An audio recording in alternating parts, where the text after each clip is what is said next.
Nah, sama main XLD. Kamu siapin 2 tahun penderitaanmu, lomba cuma sekali. Anggap hadiah 55,2 miliar, anggap. Yang menang oke. Yang kalah penasaran, tunggu lagi. 2 tahun lagi, wah. Beli lagi bibit, beli lagi itu. Wah, kemajuannya juga lama. Bayangkan kalau kamu bisa dievaluasi setiap tahun, setiap minggu. Kamu bisa mengevaluasi, wah ini kurang bagus, ini saya mau beli lagi, yang ini saya mau beli, setiap hari berwarna. Evaluasi pendek, ya. Iya dong. One day race itu evaluasi pendek. Evaluasinya pendek. Kemampuan burung lebih bagus yang one day race. Secara permainan lebih bagus.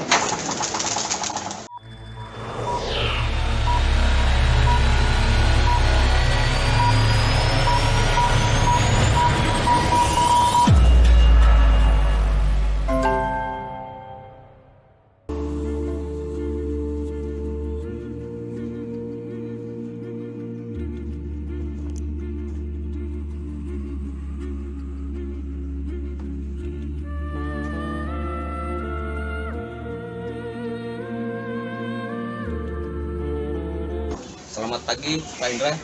Lagi. Ya. Di kemarin kita bahas di channel kemarin tentang long distance. Ya.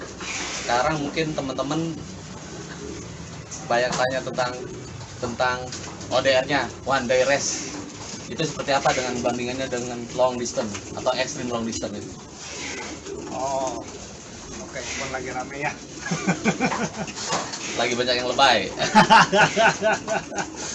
Iya betul sih. Nah itu ngobrol betul. Jadi kita bahas dulu one day race dengan extreme long distance atau apalah. Kita harus balik dulu ke ya seperti tadi bilang bahwa terlalu lebay main merpati pos di Indonesia itu terlalu lebay. Kenapa disebut lebay? Karena kalau kita mau tarik lagi ke belakang itu ya merpati itu hanya salah satu spesies ya burung ya dari nggak hebat-hebat amat. Jadi untuk di kategori burung itu sebetulnya penjelajah ini jarak jauh loh, ekstrim long lah. Ekstrimnya garis lurusnya harus jelas dulu karena banyak burung-burung yang bermigrasi sampai puluhan ribu sampai 50.000, 60.000 kilometer. Merpati nggak jauh kalau dibandingkan burung-burung yang lain ya. Bango. Wah, salah satunya bango. Jangankan begitu, kupu-kupu sama capung juga jauh sekali migrasinya. Cobalah. Gitu kan. Jadi sebetulnya burung ini tuh hebat, bisa jarak jauh. Enggak juga gitu. Jadi enggak hebat-hebat amat lah kalau kita dibandingkan dengan yang lainnya. Jadi bukan hanya dari burung, ikan juga bisa menempuh jarak jauh ya. Hewan yang jalan kaki pun migrasi bisa ribuan kilometer. Ursa wildebeest itu bisa dilihat. Nah jadi enggak biasa-biasa aja dan kategorinya sebetulnya pendek kalau mau lihat dari sana, dari banyak-banyak hewan yang sekarang. Jadi esensinya bukan namanya merpati pos, homing pigeon itu main jauh-jauhan, main homing-homingan. Esensinya bukan itu. Iya bukan itu. Makanya kalau disebut paling pintar enggak banyak binatang-binatang yang lain yang jauh lebih pintar dari merpati. Untuk homing, untuk pulang ya, untuk pengetahuan lokasi, banyak. Ini hanya salah satu. Ya coba ya kita mainkan aja gitu. Jadi bukan kalau kita berpikir bahwa ini burung yang luar biasa, burungnya itu enggak juga lah. Jadi bisa dicari gimana apa. Makanya saya bilang harus ada garisnya dulu, mau sampai mana yang disebut long distance, short distance, middle, extra long ya, balik lagi dasarnya harus jelas dulu. Karena kalau dilihat dari perspektif yang lain ya enggak hebat-hebat amat burung ini, terbang hanya bisa berapa kilo aja. Kapinis bisa seharian nggak turun, tidur sambil terbang pun bisa. udah nggak ada apa-apanya ini sama burung kapinis kan gitu. Nah cuma dibikin cerita lah di ini begitu sampai ini burung yang terpintar dan terhebat, nah itu ngarang-ngarang aja tuh gitu. Tapi sebetulnya yang jadi permasalahan kan ini masalah simpel diperumit gitu ya. Ada burung jarak pendek, jarak menengah, jarak oke, atau ada lomba one day race, atau ada yang hari kedua, hari ketiga, hari keempat. Nah makanya saya balik lagi tarik lagi ke belakang itu supaya kita harus sepakat dulu bahwa ini burung nggak hebat-hebat amat, ada batasan-batasannya gitu. Jadi kita mau dilihat dari mana? Yang kalau berbeda jelas one day race dan extreme long racing yang pulang besok atau lusa berbeda ya beda. Kalau disebut lebih baik yang mana ya nggak bisa juga gitu kan ya, ini lebih baik atau itu lebih baik nggak juga, cuma dasar pemikirannya itu harus lebih lebar pemikirannya. Jadi misalnya burung ini digembor-gemborkan burung yang paling pintar ya, kita harus sadar dulu enggak juga paling hebat, paling kenceng, paling cepat, enggak juga. Banyak yang lain yang lebih, walaupun mungkin tidak berguna teman-teman. Kita mah lagi membahas soal merpati, oke, tapi kita harus lihat untuk mengukur jarak ini jauh atau pendek itu harus ada bandingannya. Oke, kalau dianggap sekarang burung ini apa kelebihannya? Oke, mungkin homingnya jelas ya. Lumayan lah disebut bagus enggak. Kalau zaman sekarang udah nggak guna itu bisa pulang dari sini. Kita manusia dengan teknologi zaman sekarang udah nggak ada istilah yang nyasar. Ini hebat bisa menentukan arah pulang. Semua manusia juga bisa menentukan arah pulang, apalagi dengan teknologi sekarang. Seluruh bumi semua udah bisa, sampai ke luar angkasa ada mapnya gitu kan.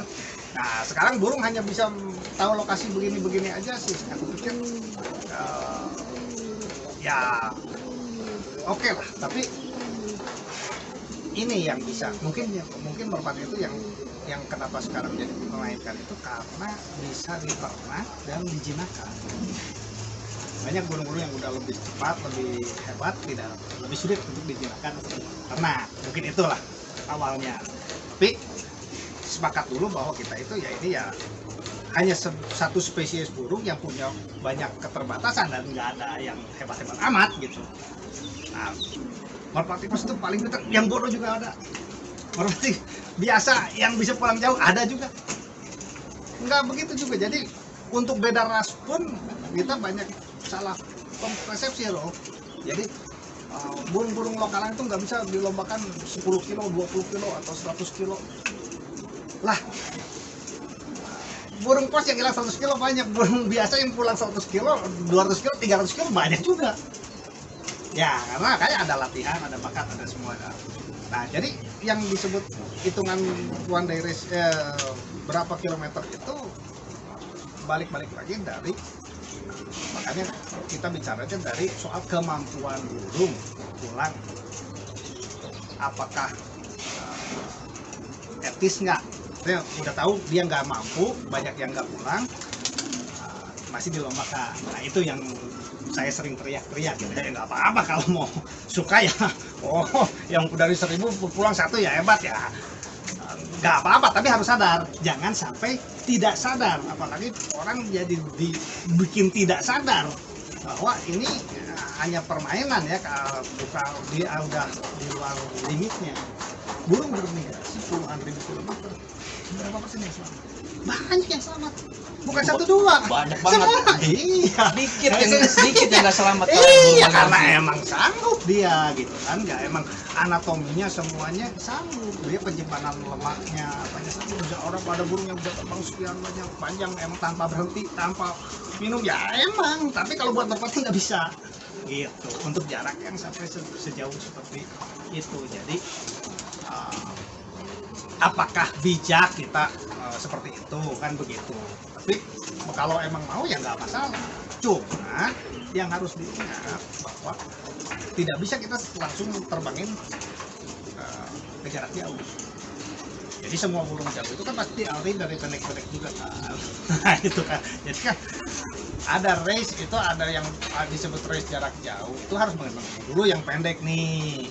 tapi nggak bisa langsung dari sana nggak ikut ke yang pendek. Jadi sebetulnya paling ranah yang paling ramai itu ya yang lebih pendek, lebih ramai kan gitu. Nah jadi kalau soal kita lihat keseluruhan ya, bukan nggak lihat per individu burung. Kalau individu burung emang ada yang bagus, ada yang jelek, tapi kebanyakan rata-rata itu gini, yang bodoh-bodoh banget sedikit, yang bagus-bagus banget juga sedikit. Nah dari rata-rata ini ada perbedaannya ya beda juga, ada angkanya, jadi gradasi gitu ya, dari yang bodohnya segini bagusnya ya gitu. Tapi kebanyakan di range tengah itu, dan kalau dilihat ditarik dari sekian ribu kilometer ke 10.000 kilometer ya, jadi jarak itu jadi nggak berarti sebetulnya perbedaan ini gitu. Jadi tidak usah disebut dewa-dewa amat.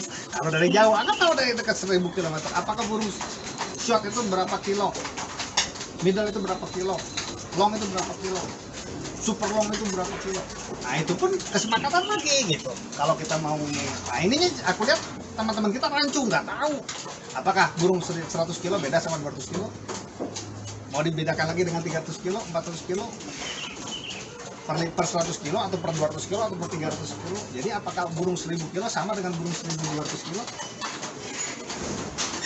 Paham nggak? 1200 kilo sama 1200 kilo apakah beda? Kan kalau mau dibedain ya tambah banyak juga perbedaannya, burung yang kategorinya banyakin lah. Kalau hanya mau dibagi, makanya saya bilang ada burung bagus, burung jelek, nggak ada model long, karena perbedaan ini nggak jelas gitu. Apakah dari kilometer, apakah dari mana, apakah dari kebatas mana. Nah, oke lah, ini kita ngomong kosong. Kita balik lagi ke yang sekarang ada aja, pemahaman yang mereka ada.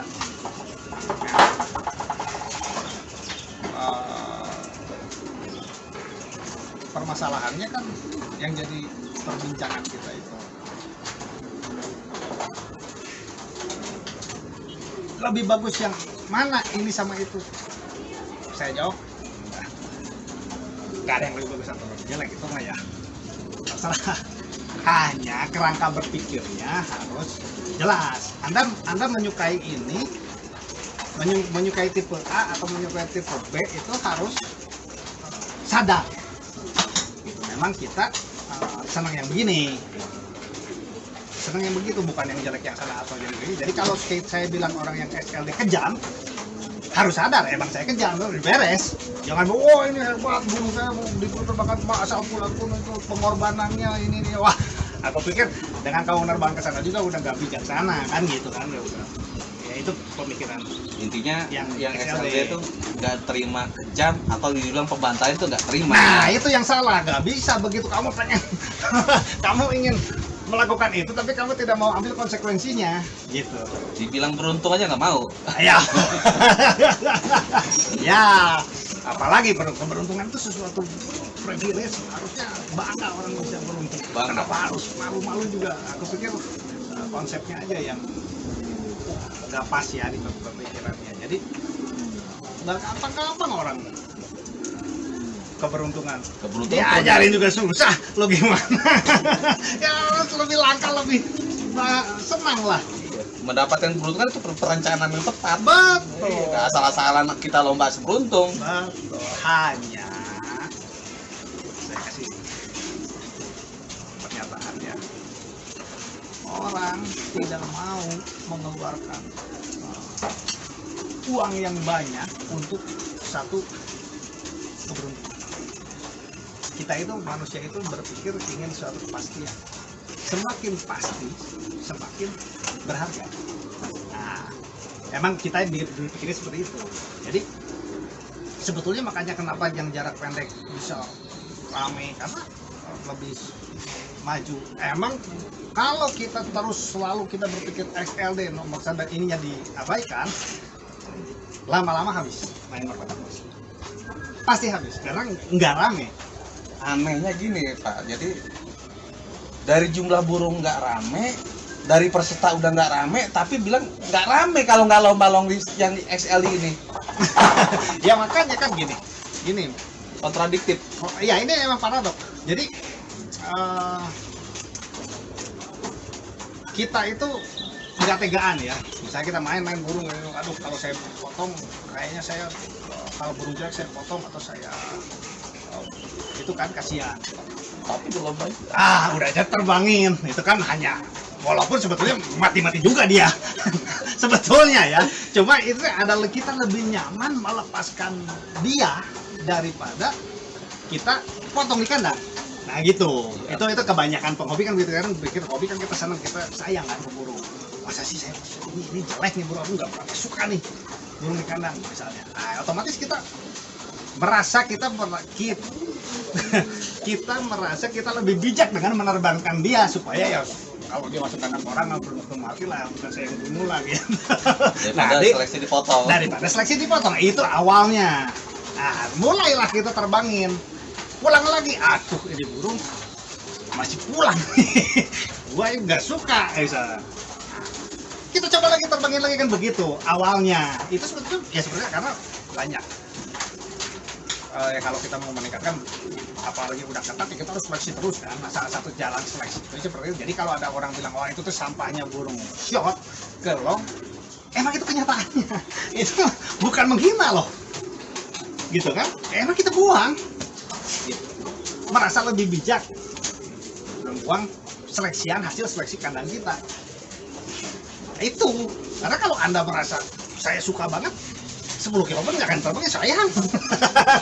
Ya itu subjektif lah, nggak masalah.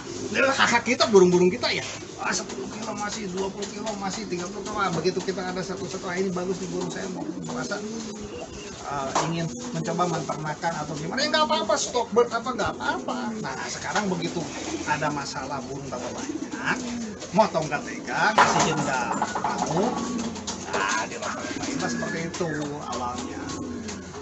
Lama-lama ya jadi kok burung itu yang disebut lebih baik dari ini ya, nggak terima juga dong ini. Tapi ini kita juga bilang jadi lebih, apakah lebih baik yang one day race lebih baik daripada XLD, terserah. Tapi secara kemampuan burung lebih bagus yang one day race. Secara permainan lebih bagus ya. Gitu, karena tidak bisa dikembangkan, nggak ada solusinya lah main hari kedua, hari ketiga. Kalau mau dibesarkan ya dengan kecurangan yang bisa ditekan sangat amat. Tentang anggap, wah sekarang masih pakai ini, pakai itu, masih harus hanya WA aja, hanya pengakuan, ya nggak apa-apa. Tapi ada solusinya jika kita nanti meningkat terus untuk bisa jadi price-nya besar, jadi berkembang, jadi karena kalau ada nggak ada solusinya, orang curang nggak ada solusinya kan nggak akan mungkin ya. Kalau happy aja nggak masalah loh, tapi kalau udah mau menyangkut biaya yang uang yang besar atau hadiah yang besar sampai semuanya ditambah rame, nah itu nggak ada solusinya untuk yang XLD, maksud saya gitu. Tapi kalau yang ini juga bisa curang, bisa ditekan asal kita mau ya, ada jurinya, ada itu. Lihat ke luar negeri lah, kita belajar dari mereka juga. Burungnya datang misalnya ditangkap atau ada petugas pos, kita storekan burungnya berapa menit supaya nggak ada kecurangan atau apa, bisa. Mulai kalau sekarang masih mahal karena belum banyak pesertanya ya, tapi kalau udah banyak pesertanya kan nggak jadi mahal, tapi ada gitu. Nah, kalau jarak jauh udah terlalu sulit karena burung bisa banyak hal terjadi ketika malam-malam itu pulang gitu ke kandang mall. Intinya one day race itu faktor X-nya, faktor negatifnya lebih gampang ditekan daripada yang overnight gitu. Betul. Karena ini kan hanya sebuah permainan ya gitu. Kita sebuah permainan yang tetap ada batasan-batasannya.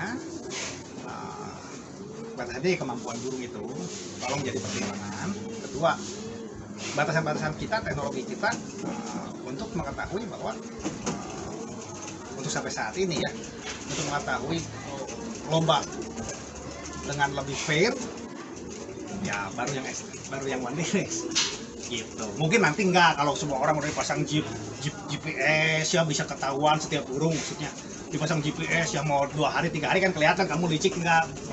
lewat jalan mana kan misalnya, kan sekarang belum ada, mahal belum dipasang gitu kan. Ya Kalau sekarang respirator untuk klub-klub yang terbang jauh aja belum ada gitu kan. Betul. Dia terbang di situ Pak, enggak ya kan. iya Harusnya dicek satu-satu real emergency-nya cocok nggak, ada respirator di titik lokasi kan, betul. dipantau sama banyak orang gitu kan. Iya, betul. Nah, nanti ke depannya kita akan begitu kalau sudah besar. Nah, sekarang kan masih belum ya, jangan ribet-ribet lah. Udah buat apa kamu bikin sistem ini ya udah asal terbang aja dulu, asal kamu piara burung kan gitu. Tapi kalau nanti sudah besar ya pasti. Tapi walaupun kita masih belum membutuhkan. Gitu. Tapi diharapkan segera secepatnya berkembang ya bisa cepat dibutuh ke sana, kita lari ke sana.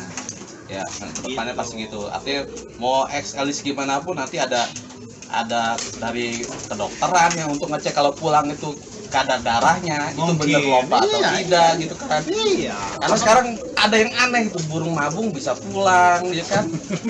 Burung tidak ada penyusutan berat badan gitu, burung tetap berat gitu. Ada aja seperti itu yang pulang. Ya emang karena kan POM itu udah banyak standarisasinya belum, tapi nanti perlahan-lahan kalau udah naik kan orang juga kalau uangnya semakin besar, hadiah price semakin besar ya pasti mereka juga menuntut Standarisasi menekan faktor X-nya itu ditingkatkan untuk SLD. Betul, kan faktor keberuntungan atau ketidakpastian itu menjadi masalah nanti ke depan. Sekarang untuk di kelas bawah, oh itu merasa keberuntungan itu malah satu permainan part of the game, oke. Tapi nggak akan bisa besar.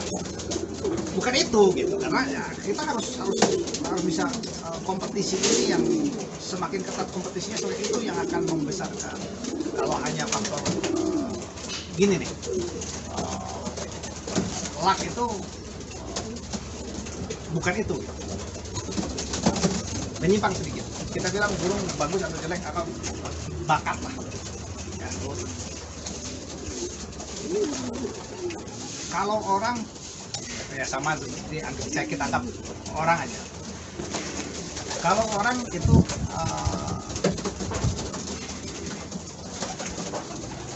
nggak punya bakat, dilatih bisa nggak bisa.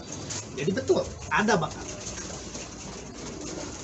kalau ada bakat dilatih hebat ya, oke. Nah, sekarang perbandingan begini, kalau ada orang punya bakat tapi tidak latihan lawan orang yang punya hanya sedikit bakat tapi dilatih, menang mana? Menangnya sedikit bakat dilatih itu. Nah, jadi burung disebut burung ini begini, bakat oke ada, kita nggak memungkiri ada burung bagus di corak segini begini. Ya oke lah, ada bakatnya gitu, homing pulang, keinginan pulangnya tinggi ya. Tapi faktor latihan ini ya Pengkondisian itu penting gitu. Jadi insting punya oke, insting homing burung pulang itu udah ada dari sononya, dari gennya. Insting pulang, pengetahuan lokasi atau keinginan pulang. Nah, bedanya merpati pos kan daripada merpati lokal yang sekarang semua juga bikinan orang sih sebetulnya, bukan ada lokal dari sini lah, itu juga. Tapi perbedaannya kan hanya tubuh badan, oke ada perbedaan sedikit lah ya. Tapi yang paling menonjol itu perbedaannya kan hanya bukan homing keinginan pulang, semua juga ingin, tapi 1, 2, 3, 4 hari pun atau 1 bulan, 2 bulan, 3 bulan pun burung ini tetap kebanyakan masih pengen pulang lah ke rumahnya. Nah itu aja kebanyakan, tapi ya nggak semua, yang koma. Burung merpati lokal pun ada yang emang udah sebulan dilepasin pulang lagi ke rumahnya, ada juga. Coba kalau di rata-rata itu kelebihannya merpati pos gitu. Lebih ulet ya, tapi nggak dibutuhin juga. Setahun pulang seminggu ya enggak lah, 1 hari 2 hari juga udah sudah sampai, namun nggak sanggup. Keinginan mah keinginan, tapi kan kemampuan nggak ada gitu. Ingin sih ingin, tapi kalau kamu burung tahu jalan pulang 1 kilo, itu rumah saya tuh di situ tuh kelihatan. Tapi burungnya di kode atau sayapnya patah, apa bisa pulang? Ya enggak lah. Kan gitu. Otaknya sih ya tahu pulang, tapi tahu pun bukan hanya itu yang dinilai. Banyak kan tangkap orang, dikurung orang, nggak pulang ya. Jadi kan udah di perkotaan, tapi kalian kan mereka udah lebih jinak lah ya. Masuk udah biasa, dia nggak tahu yang namanya hidup liar di mana kan ditangkap orang itu. Dulu predator bukan hanya burung yang terbang dimakan predator, nggak banyak lah burung yang paling relatif ada kucing lah, ini kan semua juga tahu. Burung dimakan kucing, ya, diam di rumah aja dimakan sama kucing sendiri, apalagi di luar kan gitu kan. Predator malam-malam ketika dia lemah kan itu, makanya faktor X-nya saya bilang terlalu besar. Jadi burung sebetulnya biasa-biasa aja lah, nggak hebat-hebat amat. Sebetulnya burung yang bagaimanapun. Nah, cuma untuk meningkatkan permainan ini tetap ada faktor uang di sana, berharga kan. Nah, berharga oleh banyak orang. Nah, untuk berharga banyak orang itu gimana caranya? Kita harus bikin satu permainan yang bisa diulang-ulang. Itu yang bisa membuat burung menjadi mahal di hobi manapun. Ini udah juara sekian puluh kali, ini udah juara sampai ada yang di ocehan sampai sekian ratus kali. Nah, itu mahal. Kalau sekali, 2 kali, 3 kali ya belum sebagus yang banyak. Nah, di kita belum sampai segitu, belum ada ya yang bisa, karena kalau terus di situ main nggak rame lah. Tapi kalau nanti udah pesertanya udah banyak, udah puluhan ribu orang main, harusnya saya datang itu kayak ke terminal tuh, datang mau main ke yang 100 kilo, mau main ke yang 300 kilo, mau main ke yang 500 kilo, main ke yang 700 kilo, ada. Harus ya, kalau nanti udah besar ya emang pasti bisa, nggak susah kalau asal ada orang, ada penggemarnya kan gitu. Nah, jadi kita memain, ini burung saya seneng main di yang 500 kilo, ya sekarang main 500 kilo, 2 minggu lagi ada lagi yang 500 kilo. Lagi demam ODR One Day Race ini ya, gimana memulai. Sekarang masih artinya hiruk pikuk SL itu masih tinggi gitu, ratingnya masih di atas di Indonesia gitu. Iya betul, makanya gini, kita harus berusaha menggiring, mempercepat untuk memperamai permainan ini supaya bergeser dari XLD ke One Day Race. Jika ini membesar, kita harus coba ke One Day Race supaya ada perputaran uang yang besar di situ. Karena di sini di XLD tidak ada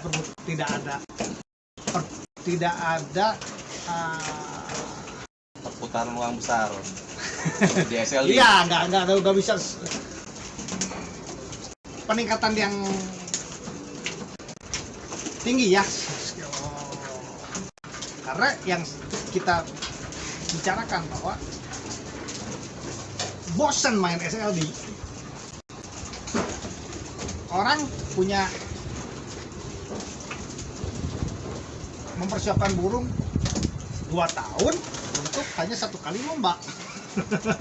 Kalau masalah perputaran uang ya, lomba SLD atau One Day Race, tapi syaratnya orang yang makin ramai mengejar SLD kan dia ada kepuasan pulang jauh, dia ada nilai jualnya dia di situ. Banyak kan rata-rata cari itu, makin banyak dongeng tentang burung itu, anaknya makin banyak, nilai jual uangnya di situ. Uang juga sebenarnya SLD sih gitu. Iya betul, tapi itu kan kecil lah ya, itu uang pribadi. Kan nggak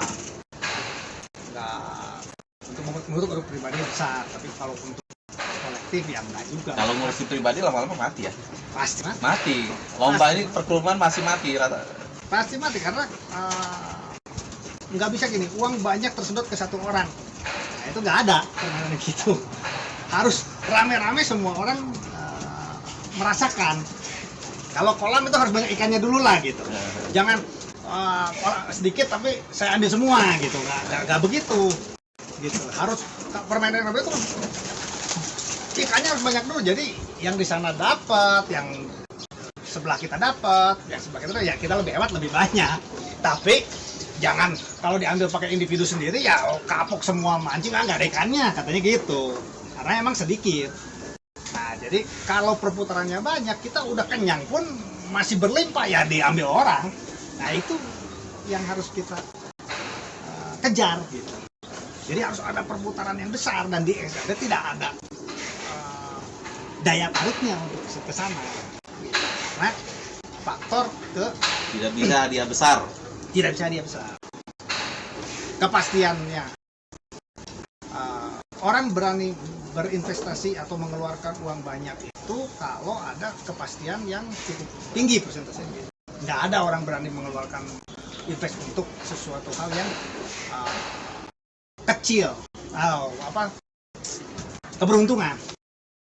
Jadi harus ada, tidak ada 100% yang pasti, tapi kepastian itu yang harus banyak. Jadi kalau saya dilombakan, juara lagi. Nah, orang mau menginvest di sana gitu karena tidak terlalu random.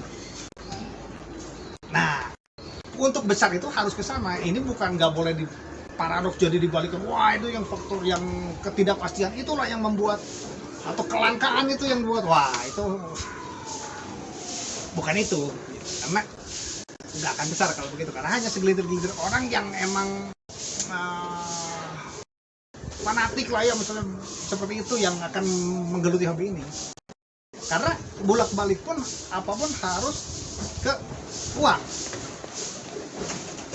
Kalau tidak ada uangnya, tidak akan ada pesertanya. Kenapa? Karena lebih banyak orang yang suka uang loh daripada yang suka burung. Gimana kita menciptakan orang yang gak suka burung bisa jadi memelihara burung? Nah, dengan uang itu, pamor uang lebih besar dari pamor burung. Gitu. Ya menurut sumber-sumber yang saya tanya waktu di Taiwan atau negara manapun, uang rata-rata terjun lomba hobi merpati itu karena uang gitu. Uang. Hobi manapun ujung-ujungnya uang. Bukan dalam arti negatif ya. Jadi kita itu hampir semua orang menyukai uang gitu. Pada saat ini gitu. Jadi ya, wah nanti kalau suatu saat berubah masyarakat kita jadi sukanya hal lain ya hal lain lah yang ditawarkan kan begitu. Karena sekarang uang nomor satu, kita bisa besar itu pasti dengan uang, apapun ya harus dengan itu. Jadi akan ramai. Gimana caranya besar uangnya kalau dengan faktor jauh atau sulit gitu ya. Jadi harus dipermudah lah.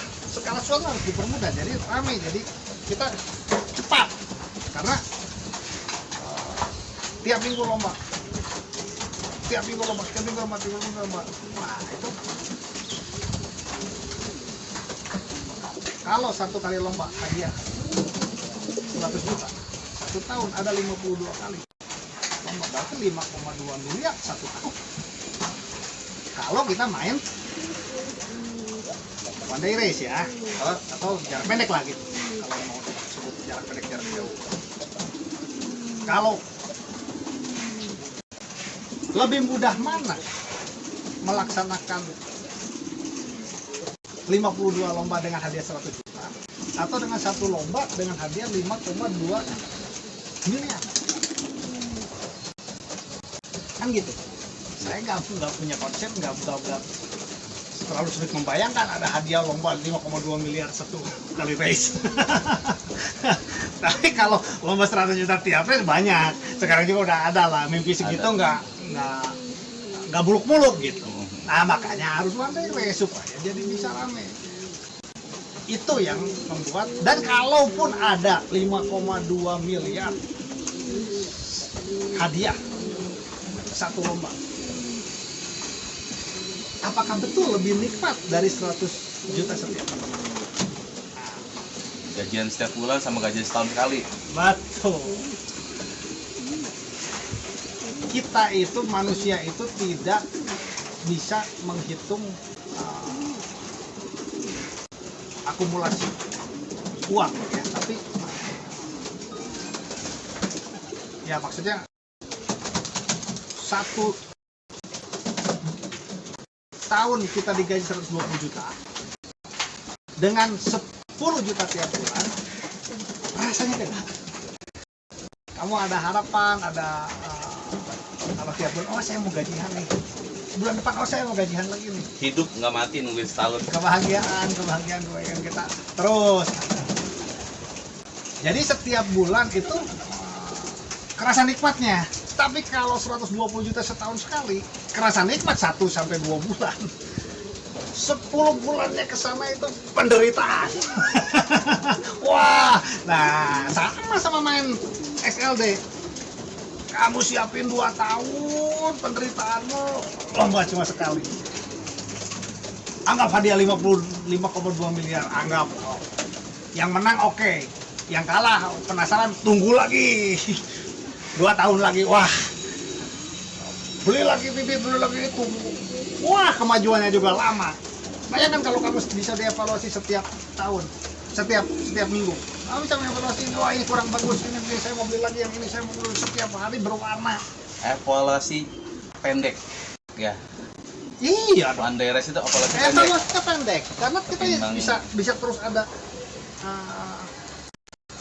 bisa mengevaluasi setiap perubahan minggu. rencana segala macam. Betul. Kenapa kau kalah gitu Makanan kan. ini salah, latihan begini nggak salah, begitu kayak ada yang dirubah. Wah, hidup kita permainan ini jadi hidup dengan setiap minggu lomba. Kalau setahun sekali kamu tahu ini salah, bener ya tunggulah nanti, tunggu lombanya. Gila lah, tiap hari burung makan, tiap hari anak-anak dibayar juga. Ya itu aku pikir main XLD satu penderitaannya nggak sebanding sama kenikmatan yang kita terima. Nah jadi lama-lama punah ini permainan kalau tidak ada penggeseran ke One Day Race. Atau bisa nggak berkembang? XLD bisa, dengan catatan XLD-nya lebih besar, lebih banyak, karena kan jarak pendek dulu dong, karena nggak ada jarak panjang, jarak jauh, nggak dari jarak pendek. Ya, One Day Race-nya besarin dulu. Besar dulu, nanti XLD membesar, otomatis ngikutin, gitu. Bukan nggak akan hilang, gitu. Cuma jangan dimatikan yang ininya, yang depannya, gitu. Karena kamu kalau ininya mati, kamu ikut mati, yang XLD, gitu. Nah, jadi awal muasalnya itu kan ya begitu. Jadi masih burung saya nggak suka nih, pulang datang masih pulang lagi, terbangin lagi karena nggak tega seleksi potong. Nah itu awal muasalnya. Jadi dan sampai kapanpun akan begitu, akan banyak pemain-pemain yang tidak tega seleksi burungnya, mengeliminasi burungnya. Ya udahlah, aku ikutin lah, langsung lompat naik ke 1000 kilo. Pulang syukur, nggak pulang ya syukur. Jadi akan tambah rame. XLD pasti nggak akan mungkin hilang peminat, karena kenyataannya sampah-sampah di sini akan kesana, mudah-mudahan ya sampah jadi sawah. Ya intinya itu kan. Artinya kalau lomba One Day Race rata-rata ya artinya di Taiwan aja mungkin minimal 4 kali kan. Kalau kita kan setahun sekali udah gitu nyisainnya sedikit gitu. Kita bisa bikin ngadain program minimal setahun 4 kali atau lebih. Berarti kan burung makin banyak kan, makin tua makin banyak. XLD-nya tersalurkan ya. Betul. Malah nanti akan banyak, presentasinya mungkin bisa meningkat nanti yang pulang, karena kan pengalaman race-nya lebih banyak. Bukan pengalaman race-nya lebih banyak, karena kan nggak ada lagi orang pengen lomba burung seadanya, nggak ada lagi wadah, ya burung seadanya kita terbangin. Jadi burung yang tidak mampu atau tidak siap pun ya udah ikutin aja. Toh burung ini tidak mampu terus di One Day Race gitu kan. Iya, walaupun anggap di One Day Race pun bagus ya. Udah nggak ada lagi lombanya kan, sekarang udah jarak jauh. Daripada didiamin, jadi lombain aja malah jadi habis. Nah ini emang tidak untuk latihannya, setting aja, bukan untuk jarak jauh ya. Karena nggak, daripada ini dianggurin dikasih makan doang, ya gua terbangin aja ke sana, ya habis, malah jadi habis. Tapi kalau nanti ada yang tadi kita bicarain bahwa ada yang 100 kilonya tiap minggu, ada yang 300 kilonya tiap minggu, ada yang 500 kilonya mungkin 2 minggu sekali, ada yang 1000 kilonya mungkin berapa kali misalnya. Kalau udah banyak kan kita ini pengen lomba nih masalahnya. Tapi di sini ada ya, ikut di sini, ikut di sini. Oh yang ini ikut di sini, ikut di sini. Nanti mungkin yang SLD bisa terbang 100 kurang 50 gitu, karena nggak akan dilombain ke sana yang nggak siap kan. Malah persentasenya jadi bisa meningkat gitu, diharapkan begitulah, seolah-olah begitu diharapkan ya. Walaupun kalau masih kurang 1000, tambah lagi 1200, tambah lagi 1600, tambah lagi ke 2000, tambah lagi ya pasti kecil-kecil juga nantinya gitu. Tapi anggaplah kita ngomong 1000 kilo atau maksimal 1200 kilo, persentasenya bisa jadi meningkat. Itu ya begitu, karena kalau ada ininya udah besar, orang nggak akan buang ke sana all in gitu. Jadi kita bisa melihat kondisi burung, melihat kondisi kondisi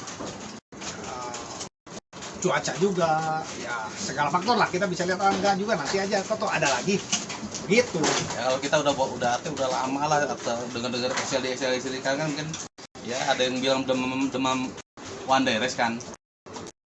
Gimana sih supaya aktif meningkat kualitas burung di one day race? Kan orang bilang burung gua nggak bisa one day race, kayak lambat terus gitu.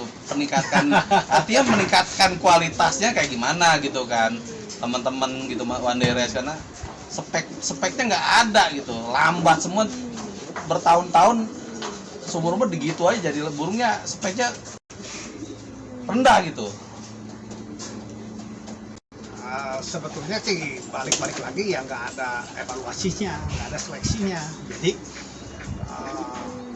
orang nggak berpikir Ya, burung saya bisa lambat begitu kan. Belum ada evaluasi. Kalau lomba sering evaluasi makin cepat. Iyalah, Makin pintar. itu jelas. Semua juga butuh latihan. Nih, ada yang emang bawaan lahir, ada yang emang harus dilatih. Ya, salah satu pengkondisian itu ya harus dilatih. Tidak bahkan cara berpikir harus dilatih. Cara berpikir harus dilatih. Karena mindset orang masih burung lagi. Iya. Pola pikir pemain tuh nggak di upgrade gitu, Betul. nggak ada belajar. Ini permainan manusia, tidak ada permainan burung. Di sini burung itu sebagai sarana.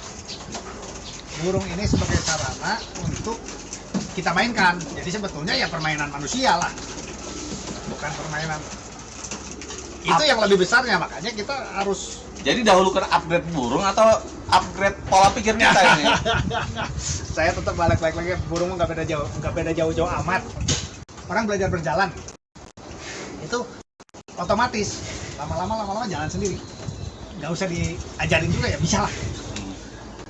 Tapi kalau orang belajar bicara, itu harus dilatih.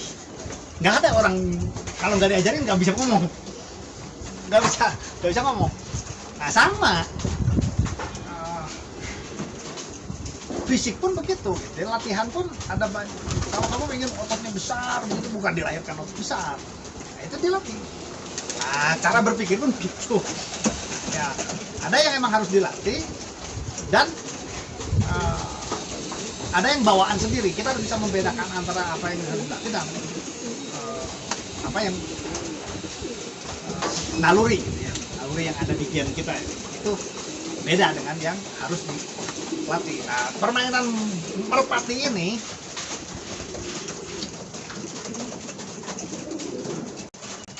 ya mungkin 80% lebih lah itu faktor latihan Manusianya gitu. Nah, itu yang burungnya nggak banyak lah gitu. Jadi berbeda tapi hanya sedikit. Makanya bukan ada burung bagus ada burung bagus jelas, tapi manusianya dulu gitu. Jadi kalau burung Anda lambat tidak bisa melawan dari jarak pendek, ya Anda salah merawatnya, salah melatihnya. 80% manusianya. Iya, dari teman-teman kalau kumpul itu ada 2 tipe kalau yang saya amatin.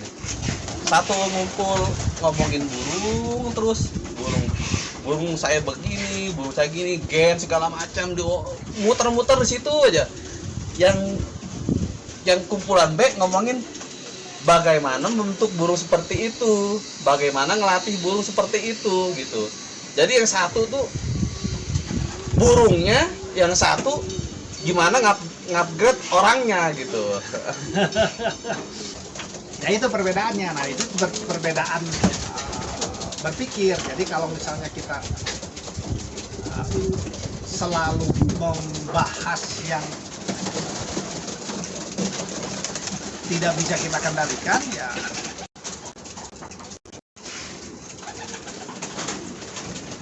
sulit ya. Jadi kalau kita ngomongin burung terus, ya nggak ada kemajuan buat kitanya. Nah itulah bedanya kalau misalnya kita selalu berpikirnya segala sesuatu porsinya ya harus berimbang lah. Tapi kalau porsinya udah ke burung terlalu besar daripada ke manusianya, bisa meningkat, burungnya bisa lambat. Kalau yang berpikir ke manusianya, ke cara berpikirnya gimana cara kita ya ke apa yang bisa kita lakukan lah gitu kan. Itu kan segala sesuatu yang kalau diri kita sendiri kan kita yang kendalikan. Kalau burung kan bukan, nggak bisa dikendalikan seperti kita mengendalikan perawatan kita, apa yang tiap hari kita lakukan, rutinitas yang kita lakukan. Nah, itu lebih cepat.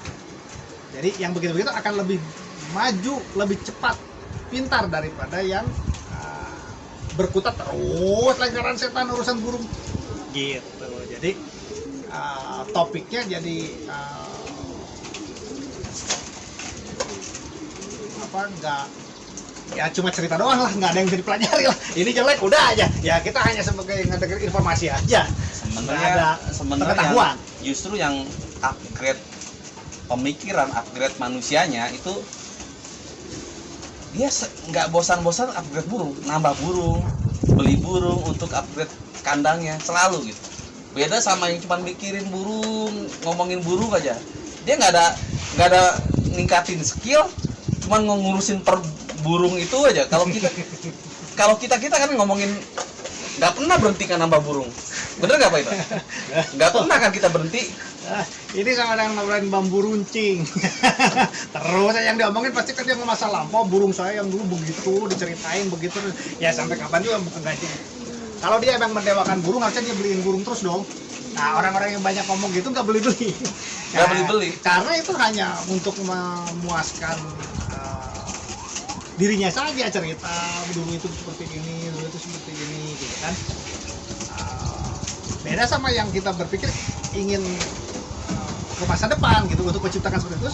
Bagaimana? Itu coba malah yang begitu, malah yang beli burung. Emang iya. Gitu. Jadi emang seolah-olah mendewakan burung, tapi burungnya sendiri. Gitu. Kalau nggak kan harusnya atau burung yang nggak bisa kebeli lah gitu. Yang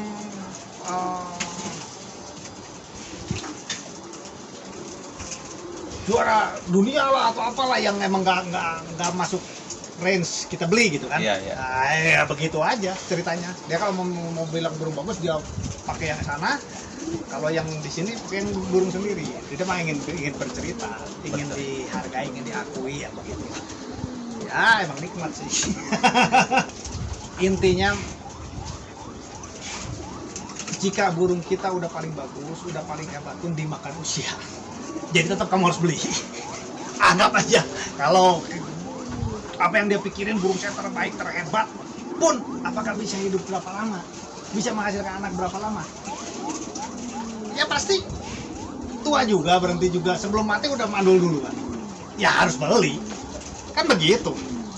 Jadi ya atau dia mau beli atau mau menernakin sendiri ya sama aja lah. Atau beli juga, beli jagung jadi burung. Ya toh sama aja, tapi ya harus regenerasi. Nah, kalau udah burung kita udah kalah, udah jelek, tapi nganggap burung ini lebih baik dari yang juara misalnya, ya ya sah-sah juga. Sah-sah. Terserah, itu kan pikiran kamu ya, dalam pikiran kan subjektif. Dialihkan karena kalah, dialihkan ke sudut pandang lain gitu masalahnya. Karena kurang jauh. Ya sedikit tentang ulasan Wanderers, nanti mungkin kita detail gimana mencetak burung, mengupgrade burung Wanderers. Artinya nggak cuma lomba sehari ya, tapi benar-benar burung itu cepat gimana, koloninya bagus kayak gimana gitu. Lebih nanti kita selanjutnya kita adakan pertemuan untuk orangnya, klubnya, Siap. jadi makin ramai gitu. Siap. Hadiahnya makin besar kayak gimana, tips-triknya gitu. Boleh. Ya siap. Lomba antar kandang, nasionalannya juga. Boleh. Jadi supaya mudah-mudahan bisa jadi apa, pengetahuan lah ya buat teman-teman gitu. Jadi ayo kita bahas apa. Jadi nanti topiknya apa ya ayo. Saya sih siap-siap aja ya. Maksudnya kalau misalnya yang masuk akal yang ambil, yang nggak masuk akal ya tinggal di wah. Atau ditanyakan lagi. Iya. Bagian mana yang nggak masuk akalnya gitu. Iya. Kadang-kadang orang Ya, nggak konfirmasi dulu. Gitu. ya kita kan terus berkembang ya, zaman juga berubah, semua juga berubah. Kita harus terus dibudayakan lah pemain-pemain merpati pos yang cerdas. Nah itu ya, itu yang kita inginkan, karena bukan hanya sumber daya aja ya, asal orang banyak duit atau orang kaya main bakal meningkat ya. Kalau bodoh yang nggak ada kemajuan juga. Malah jadi racun. Kalau orang-orang bodoh banyak, apalagi udah bodoh banyak duit, waduh, udah malas banyak ngatur, banyak ini kan jadi malah jadi negatif gitu. Malah tuh kecerdasan nomor satu. Iya. Karena kalau kita pemikirannya kita terbuka, kita bisa ada toleransi, ada mau melihat dari sudut pandang yang lebih besar kan, jadi lo bisa berkembang gitu. Nah kalau udah satu juga kita malas debat lah, udah lama-lama kita udahlah berhenti aja main burung nih, malas ngobrol sama yang begitu terus kan, jadi negatif malah gitu. Karena banyak yang begitu. Oke, jadi nanti kita topik apa yang ditanyakan apa ya, kita bahas bareng-bareng lah, diskusi Benar. sama orang juga. Jadi gimana pandangan kita, pendapat kita kadang-kadang buktinya gimana, jangan asal Ngarang dan dongeng ya. Kita semua diupayakan untuk setiap diskusi ya punya basic data lah gitu ya kan. Udah ada uji coba lah, rasional gitu. betul. Nah itu udah jadi ada manfaatnya gitu, bukan hanya cerita-cerita orang lihat terus saya penghobi dari tahun sekian, punya ini burung saya ini begini, anaknya begini hebat di sini, apa poinnya buat pulang? Nggak ada. Juaranya nggak ada. Nah, ya mau ngomong ini itu juga itu kita Atau berpikir. juaranya di skala kecil.